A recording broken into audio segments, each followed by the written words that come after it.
নমস্কার বন্ধুরা, ওয়েলকাম আমার চ্যানেলে। আজকে বানাচ্ছি মালপোয়া। বেশ ফোলা ফোলা সুন্দর।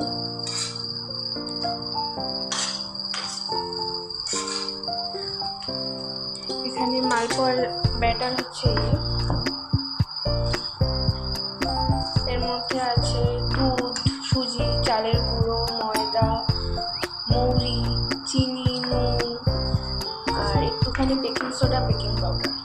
ব্যাস, এগুলো দিয়ে মালপোয়ার এই যে ব্যাটার, এই মালপোয়াগুলো রেডি হচ্ছে।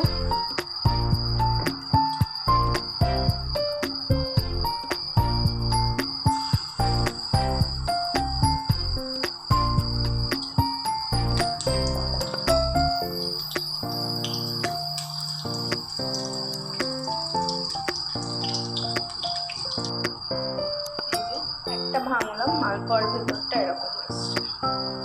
এগুলোতে চিনির রসে চোবালেও বেশ সুন্দর লাগে, কিন্তু আমি চিনির রসে রাখবো না, আমি এরকমই করবো। এটা অন্তত 2 দিন রেখে খেতে পারবো এখানে।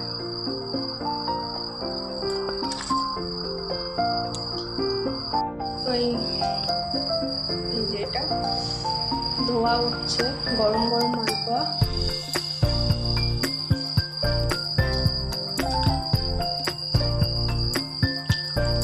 ভালো দুধ দেওয়া আছে।